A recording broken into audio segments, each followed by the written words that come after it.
go rapidly, relatively inexpensively, and we'll make it better than it ever was, frankly. It'll be something that people are going to be very proud of. Along with, in the bigger picture, a place called Washington, D.C. That is the bigger one, and we'll talk about that in a little while. But let's talk about right now the Kennedy Center, and I'm delighted to be here as we officially announce the incredibly talented artists who will be celebrated later this year at the 2025 Kennedy Center Honors. It's going to be a big evening. I've been asked to host. I said, I'm the President of the United States. Are you fools asking me to do that? Sir, you'll get much higher ratings. I said, I don't care. I'm President of the United States. I won't do it. They said, please. And then Susie Wells said to me, sir, I'd like you to host. I said, okay, Susie, I'll do it. That's the power she's got. But I just, so I have agreed to host. Do you believe what I have to do? And I didn't want to do it, okay? They're going to say, he insisted. I did not insist. But I think it will be quite successful, actually. It's been a long time. I used to host the Apprentice finales, and we did rather well with that. So I think we're going to do very well because we have some great honorees, some really great ones. Since 1978, the Kennedy Center Honors have been among the most prestigious awards in the performing arts. I wanted one. I was never able to get one. This year, it's true, actually. I would have taken it if they would have called me. I waited and waited and waited, and I said, the hell with it. I'll become chairman, and I'll give myself an honor. Maybe I'm going to honor, next year we'll honor Trump, okay? This year, the board has selected a truly exceptional class of honorees. I mean, really exceptional. First is country music star, actor, and producer George Strait.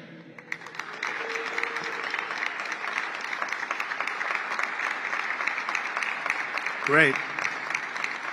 Over an extraordinary 4-decade career, George has sold more than 120 million records worldwide, amassed 60 #1 hits, wow, and produced 33 platinum certified albums, more than any other living American. That is amazing. He's believed by millions of people to just be as good as you can get, and he's beloved by hundreds of millions of people all over the world. He's really something, and they call him the king of country, and we know him very well, George Strait. Okay. Please. Oh, and it looks nice. You're a good-looking guy. I hope he still looks like that. Second is actor, singer, philanthropist, and star of the Broadway stage. One of my favorite talents. I think he's one of the greatest talents I've ever actually seen. I've always said, and just so we don't get in trouble, I'll say among the greatest artists in the world are the Broadway London actors back and forth. That's all they want to do is they want to do Broadway and they want to do London. They want to do 8 shows a week, including matinee on Wednesday. And if you said make a movie, they can't even think about it. If you say go on television, they don't want to. All they want to do is be on the stage, the live stage, and it's amazing. But I've always said that the most talented people. And this man may be the most of all. Michael Crawford is being honored. Michael was born in England in 1942. He made his Broadway debut in 1967. I was there. I shouldn't say that, but I was there. Seems like a long time ago. And he became an international sensation in the 1980s for his original portrayal of the Phantom of the Opera, one of the greatest ever, ever, ever, ever. You don't see him like that very often. Winning him the esteemed Tony Award for Best Actor in a Musical. He's won so many awards. Michael is truly a generational talent, had a voice that was unbelievable. It was unbelievable. There's never, I don't know, it's Luciano Pavarotti had a very different voice. The power was incredible, magnificent. Michael had a different kind of a voice. These are just unbelievable talents. But Michael is very special and one of the greatest roles in the history of Broadway, and nobody did it like him. Michael Crawford, thank you very much. Great guy. Next, we look forward to honoring three-time Oscar nominee, Golden Globe Award winner, an action movie icon, and a friend of mine. He's a very unique man. He's somebody that doesn't do these things. I said, I wonder if he'll accept, because some people don't really want to be honored. They don't care. But he was very honored to be honored, I will tell you. He's a very special guy. A real talent, never been given the credit for the talent. There was nobody else could have done the roles that he did like he did them, not even close, and they've tried and they didn't work out too well. His name is Sylvester Stallone.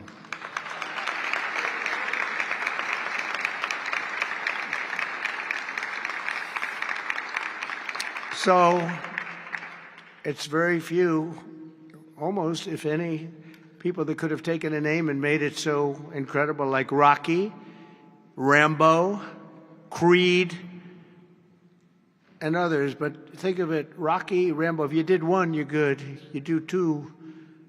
And I'll never forget, I was a young guy, and I went to see a thing called Rambo, and it had just come out. I didn't know anything about it.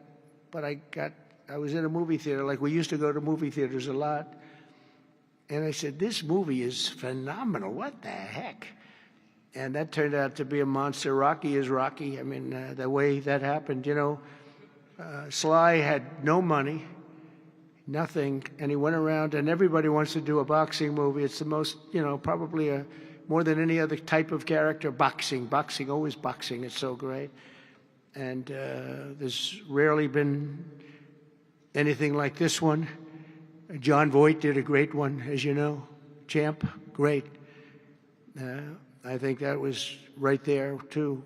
John Voight's a phenomenal person, phenomenal actor. But Sly came in and he had no money. He wrote a script along with thousands of other people writing scripts on a boxer. And for some reason, a studio picked up this and liked it. And Sly he's in an old car that he came in from Brooklyn or someplace in New York, but I think Brooklyn. It barely made it to California. He was sleeping in the car. I mean, he had nothing.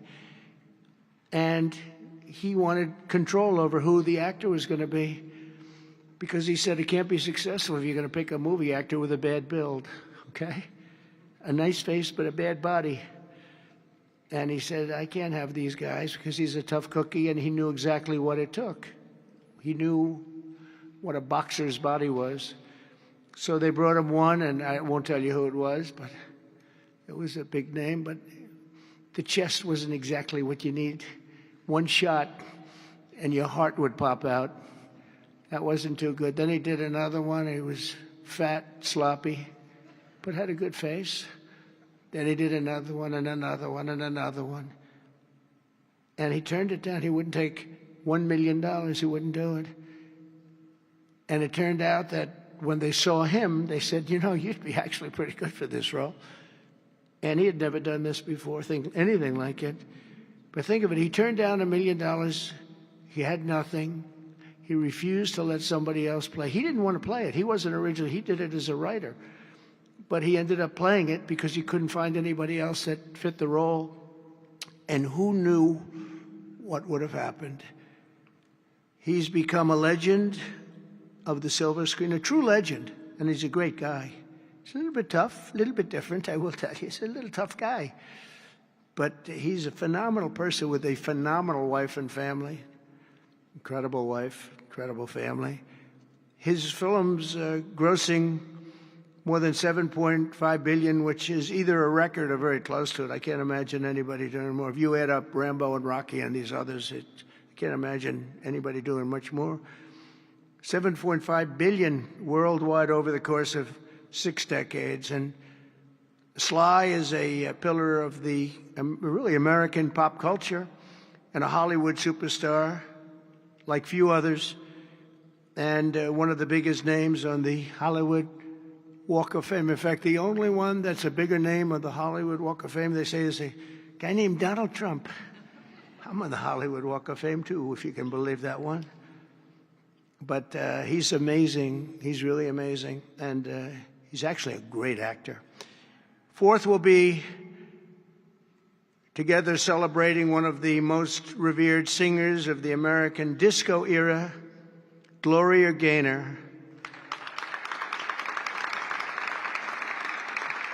Best known for her chart-topping 1978 hit, I Will Survive, Gloria won the 1980 Grammy for Best Disco Recording, and her song was inducted into the National Recording Registry in 2016. 4 decades later, Gloria won a second Grammy in 2020 for her gospel album Testimony, which is incredible. Truly a historic achievement, not only in terms of the years that have gone by to be great that long, but to have the two top of anything in that span of time, and with that kind of period between is pretty amazing. But I will say that I Will Survive is an unbelievable song. I've heard it, like everyone else here, thousands of times. And it's one of those few that get better every time you hear it. And nobody can sing it like her. And that's an honor. So, Gloria Gaynor, thank you. Thank you very much. And finally, we'll be honoring one of the greatest rock bands of all time, Kiss.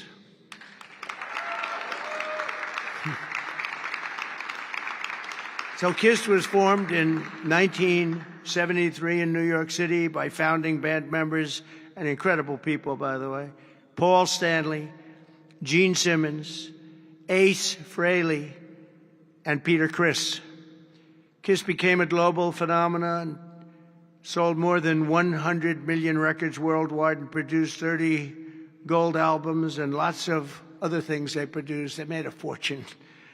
And they're great people, and they deserve it, and they work hard, and they're still working hard, and it's an honor to present Kiss. Thank you very much. Got it? Yeah. Thank you. And they're going to do something very special. Kiss is going to be here on a little bit before the show. I think they're going to do something very special. We're going to have a good time.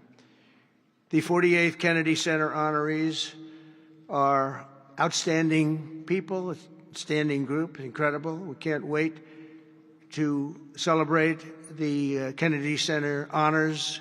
It'll be in December. It'll be on CBS. In a few short months since I became chairman of the board at the Kennedy Center, we have completely reversed the decline of this cherished national institution. It was being run down. Money wasn't being spent properly. They were building things they shouldn't have built that nobody wanted instead of taking care of the great gem that it is. You look at the marble, look at the quality of the marble and the things that with a little fix-up and a little work, we can make it unbelievable. These columns, when you see them the next time, they'll be magnificent. I mean, we have some great plans for this. The bones are so good. The bones of a building, if you don't have the bones, you might as well forget it. I'm working on another building, a thing called the White House. We're fixing it up so beautifully. It needed it.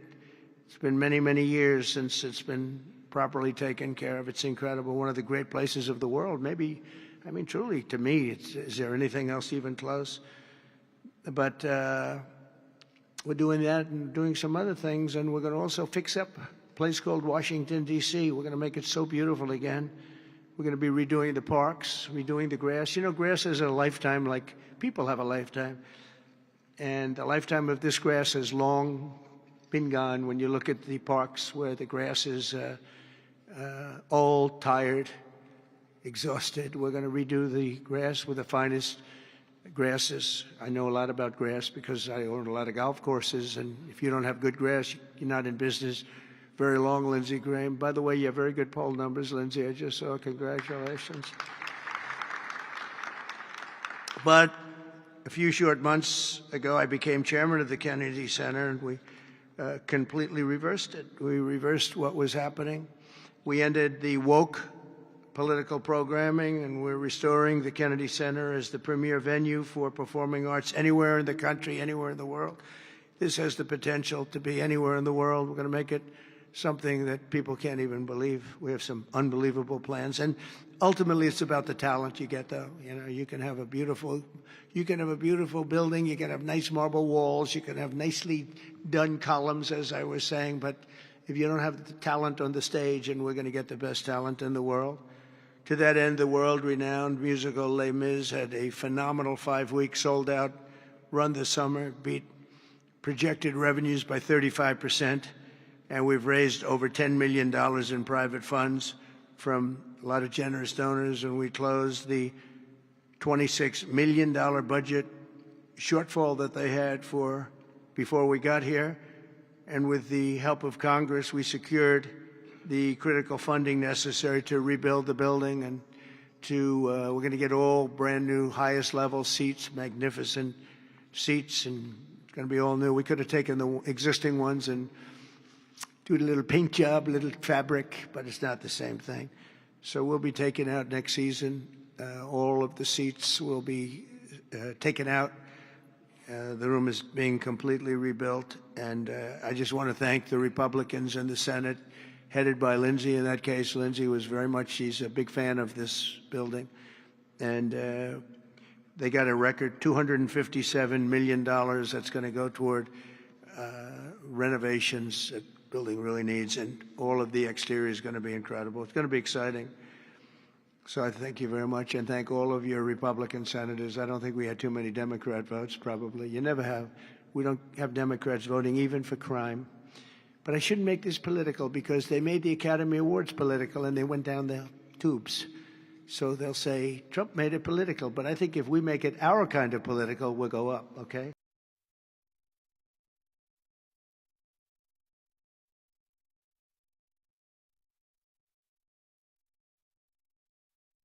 And everything he's touched has been good. He was on high intelligence. He worked in low intelligence and high intelligence. He did better with the high intelligent people. But he's been fantastic. He's the executive director, Rick Grinnell, for his work. Thank you very much, Rick. Unbelievable job.